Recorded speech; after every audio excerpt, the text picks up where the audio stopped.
Hey guys, what's up? So now we've got the Chaos Monsters, which I was discussing in the previous video. We looked at the toons. I broke this up into a second part so we can actually get a full look at the Chaos Monsters in and of themselves and how effective I think they're going to be going into the future. Chaos as an archetype has seen support throughout the years. You've got some of the originals. You've got Chaos Sorcerer, which was quite useful. Just being able to summon it quite easily. You've got Envoy of the Beginning and Envoy of the End, who were kind of limited and banned at a point. You have some other Chaos support that's been approved of a little bit later on. Although saying that, a lot of the Chaos cards have become more useful simply being splashed into other archetypes. You have, of the attributes, light and dark cards tend to get a lot of support, and a lot of it tends to be quite decent. You think of the light swarms, you think of lots of different archetypes which specify, for example, like dark in terms of darkness. You've got Black Wings, you've got PK, Phantom Knights, you've got so much support. The first card is Chaos, the Chaos Creator. It's a level 8 Dark Thunder effect monster with 2,300 attack and 3,000 defense. This is the same stat line as the original Creator monster. It's a lot easier to summon because the original Creator cannot be special summoned. It has to be kind of tribute summoned, and even though I could argue this effect isn't as good as the Creator, it's more consistent to bring it out. It's also got a different version, which is the Dark Creator, which was one of the dark kind of hybrids. You had things like Dark Lord Zerato, Dark Armed Dragon. A lot of these dark archetypes kind of brought out under new names. Anyway, this cannot be normal summoned or set. It must first be special summoned from your hand by banishing one light and one dark monster from your graveyard. If you control this card that was special summoned from the hand, you can target 3 banished monsters with different names, special summon one of them, then place the rest on the bottom of the deck in any order. You can only use this effect of the Chaos Creator once per turn. So, in terms of its stat line, it's the same as the original Creator. It wasn't going to be any different. This is the same as what applies to some of the other Chaos hybrids of different cards, such as Blackluster Soldier. Its summoning condition is the same as most, banishing a light and a dark monster from your graveyard. There are cards such as Eclipse Wyvern that actually gain effects based on being banished. So if you can build a deck around the whole banishing aspect, it's quite useful. There are decks that support this kind of. You've got your normal standard banishing cards, and you also have specific banishing decks as well. Metaphys could probably use this type of card quite easily. I would say being able to special summon a banished monster and kind of reset your monsters back into the deck is quite useful. In order to recover cards, in the past you might have to run, there's a specific pot card which lets you kind of send the card back to your graveyard in order for you to draw a card. You won't have to run cards like that, which might be quite obscure during the your first couple of turns. Instead, you can actually use this as direct support. The downside of this card I would see as it sends the other 2 cards to the bottom of the deck. I understand why they've done this. It's so that you don't have instant access to them. It'll be a lot more difficult to kind of track down within your deck, unless of course you can kind of shuffle the deck. By not shuffling them, you kind of guarantee they're going to get stuck there for the time being, so that's kind of its biggest flaw and limitation. But what can you kind of expect? So Konami have to kind of balance these cards out just to avoid them becoming a bit too powerful. We are going on to this one. This is Chaos Valkyria. It's a level 4 light fairy effect monster with 1,800 attack and 1,050 defense. There is a Dark Valkyria, and there's also another Valkyria monster, which is a light based one. I think it's part of the Counter Fairy archetype. This one cannot be normal summoned or set, must be special summoned by a card effect. You can banish one light or dark monster from your graveyard to special summon this card from your hand. If this card is banished, you can send one light or dark monster from your deck to the graveyard, but for the rest of this turn you cannot activate cards or the effects of cards with the same name as that card. You can only use each effect of Chaos Valkyria once per turn. So I would say this card is actually just part of generic support. It's a lower level monster, but it still has these requirements. It can be either light or dark, so it can be supported of, you can even have, say, pure builds of light or pure builds of dark. It doesn't have to be in a chaos format. It can be one or either, depending on your preference or what you're planning to build. Sending one of the cards to the graveyard is okay if it has a graveyard based effect. That can be activated later on, or you can kind of use it at some point. Key examples might be Destiny Hero Malicious could be brought back in a later turn, but there are downsides to it. For example, you've got Lightsworn the Wolf, which when sent to the graveyard by an effect can bring itself back. That's an example of an effect which wouldn't work. You also have things such as Necro Gardener, which can block an attack by banishing it.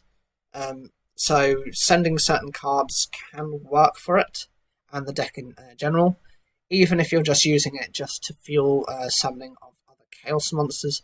That's okay. They have made this quite a restrictive card. It would have been good for it to just be able to summon itself normally if you wanted to. And so it's not like you can, as of now, build a pure version as you would, say, with the Toon deck. It kind of has to be splashed into other archetypes. The next card is Chaos Daedalus. They have various different forms of this. There's a Metaphys form, there's a Light Ray form, and there's the original form. So, off count, this is at least the fourth type of Daedalus they've produced. I don't know why, but it's kind of one of their core-looking monsters that they've wanted to kind of adapt and change for a while. It's a level 7 Dark Sea Serpent effect monster with 2,600 attack and 1,500 defense. Again, this is kind of like the same stat line as the original. It cannot be normal summoned or set. It must first be special summoned from your hand by banishing one light and one dark monster from your graveyard. While a field spell is face up on the field, your opponent cannot target light or dark monsters you control with card effects.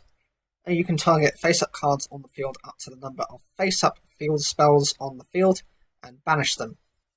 You can only use this effect of Chaos Daedalus once per turn.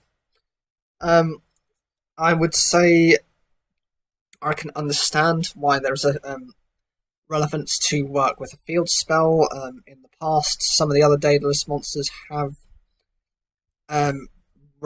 relied on field spells in order for their effects to work. The interactions with the card Yumi have meant that, like, the original Daedalus kind of destroys the entire field. The Neo Daedalus form, I think there's kind of like Leviathan Dragon or something. It kind of banishes the entire, field and hand.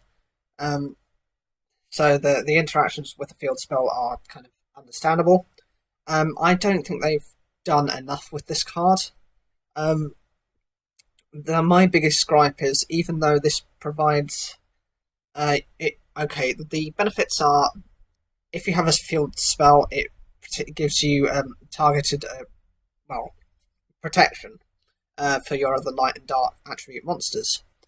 The other thing is you can banish up to 2 face-up cards if you and your opponent have field spells. But I don't think your opponent is going to be stupid enough to keep their field spell up if it's going to hurt them more. The disadvantages of this are it's reliant on field spells. If you haven't got your field spell, or find it very difficult to kind of put a field spell into this deck, you might be running random ones which you might draw into at inappropriate times. It could just block your hand and make things a lot more difficult for you to win. The other problem I have is it also only affects face-up cards. If your opponent is running a defensive deck, such as Altergeist, or I don't know, some of the Traptrix cards, it might just not be that useful. But we've just got to wait and see what it actually does and how this actually works in the future. The next card is Chaos Space. This is a normal spell, which says to send 1 light or dark monster from your hand to the graveyard, and add 1 light or dark monster that cannot be normal summoned or set from your deck to your hand, with a level from 4 to 8, and with a different attribute than that monster.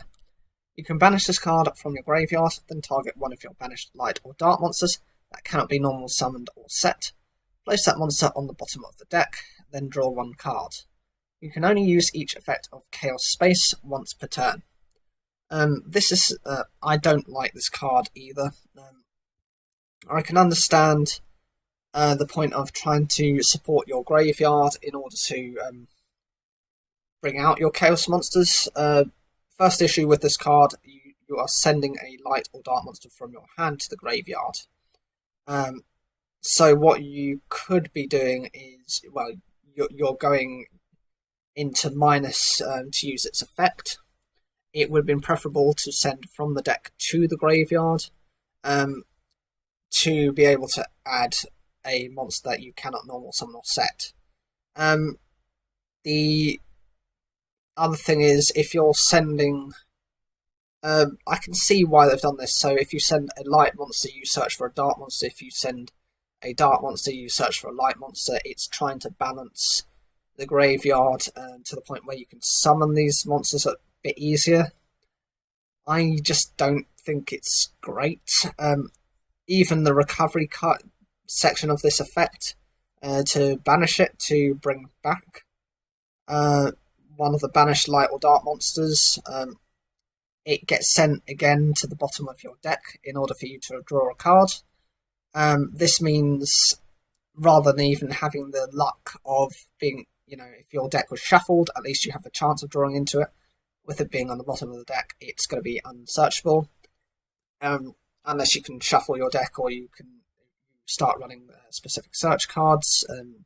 I just don't see this card being kind of that popular. And the final card is your Eternal Chaos. It's target 1 face-up monster your opponent controls. Send 1 light and 1 dark monster from your deck to the graveyard, whose combined attack is equal to or lower than that monster's. Also, for the rest of this turn, after this card resolves, you can only activate 1 monster effect in the graveyard. You can only activate 1 Eternal Chaos per turn. I don't like this trap either. The thing is that you have to have your combined totals of the light and dark monsters you send to be less than equal or less than your opponent's monsters. If they're running weaker monsters, or they just don't have anything that strong on the deck that they've brought out so far, you're going to have to run very weak monsters as well, just to make sure that you can do this. It could be useful for cards such as, like I said, Necro Gardener, because that has 0 attack.